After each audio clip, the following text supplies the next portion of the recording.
श्री स्वामी समर्थ. वास्तुशास्त्रानुसार फरशी पुसताना काही गोष्टी लक्षात ठेवल्यास घरात सकारात्मक ऊर्जा टिकून राहते. फरशी पुसताना नेहमी घराच्या मुख्य दरवाजाकडून सुरुवात करावी आणि दक्षिणावर्त दिशेने पुसावी.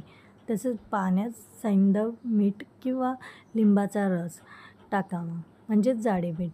वास्तुशास्त्रानुसार फरशी पुसताना लक्षात ठेवण्यासाठी काही गोष्टी आहेत. त्याच्यामध्ये पहिला मुद्दा आहे सुरुवात कुठून करावी. फरशी पुसताना नेहमी घराच्या मुख्य दरवाजाकडून सुरुवात करावी. त्यानंतर इतर खोल्यांमध्ये स्वच्छता करावी. आता त्याच्यामध्ये पण दिशा हा प्रकार आहे. तर विविध खोल्यांमध्ये फरशी पुसताना दक्षिणावर्त दिशा म्हणजेच उजवीकडे ठेवावी, म्हणजे नैसर्गिक ऊर्जेचा प्रवाह कायम राहतो. ह्या छोट्या छोट्या गोष्टी आपल्याला बघायच्या आहेत. आणि पाण्यामध्ये मिसळण्यासाठी तुम्हाला फरशी पुसण्यासाठी वापरत असलेल्या पाण्यात थोडं खडे मीठ असतं, ते टाकू शकता किंवा लिंबाचा रस टाकावा, बरोबर. नंतर त्याच्यामध्ये अजून काही आपल्याला लिक्विड ॲड करायचे आहेत, म्हणजे स्वच्छ होण्यासाठी.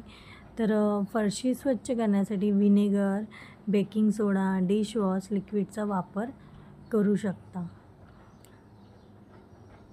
आणि नकारात्मक ऊर्जा दूर करण्यासाठी आपल्याला खडे मीठ, मी मगाशीच बोलले, खडे मीठ किंवा लिंबाच्या रसाने नकारात्मक ऊर्जा दूर राहते असे मानले जाते. नंतर फरशीचा रंग, जेव्हा तुम्ही फरशी बघायला जातात त्या रंगाचा पण खूप महत्त्व आहे. तर त्याच्यामध्ये रंग आहे पांढरा, क्रीम, फिकट पिवळा आणि हलका हिरव्या रंगाची फरशीचा वापर करणे चांगले आहे.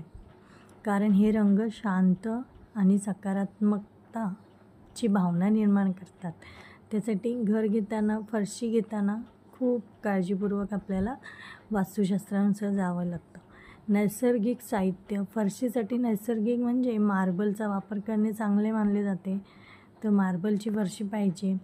नंतर तसेच त्या जो करता व्यक्ती आहे त्याच्या हिशोबाने आपल्याला सगळं करायचं असतं, कारण की तो घर चालवतो. त्यासाठी शास्त्र खूप महत्त्वाचं आहे. जो करता पुरुष आहे किंवा करती स्त्री आहे त्याच्यासाठी. तसेच त्या व्यक्तीला देखील त्रास होऊ शकतो, म्हणून फरशी पुसण्यासाठी नेहमी नवीन कापड वापरावे. तुम्ही फरशी पुसण्यासाठी जे पाणी घ्याल त्यात थोडे खडे मीठ, लिंबाचा रस त्यातील टाकायचा, म्हणून नकारात्मक ऊर्जा दूर होते. त्यामुळे वास्तुशास्त्राला अनुसरून योग्य रंगाची निवड करून त्या रंगाची फरशी घरात बसवली तर घरात शांतता नांदते. वास्तुशास्त्र सांगते, त्यामुळे घर घेताना इतर गोष्टीसोबत घरातली फरशी काळजीपूर्वक पहा. आपल्या जीवनात वास्तुशास्त्राला खूप महत्त्व आहे. घर बांधणे, घरात वस्तू आणणे, योग्य दिशेला ठेवणे इत्यादी सर्व गोष्टींमध्ये वास्तूचा सल्ला घेतला जातो. घरात सुख, समृद्धी आणि सकारात्मकता येण्यासाठी वास्तुशास्त्र खूप महत्त्वाचं आहे. तर मंडळी, तुमच्या लक्षात आलं असेल ना, तर फरशी पुसणं पण किती महत्त्वाचं आहे वास्तुशास्त्राप्रमाणे. तर हा व्हिडिओ इतकाच आहे. व्हिडिओ आवडला असेल लाईक, कमेंट करा. काही शंका असेल कमेंट करून सांगा. श्री स्वामी समर्थ.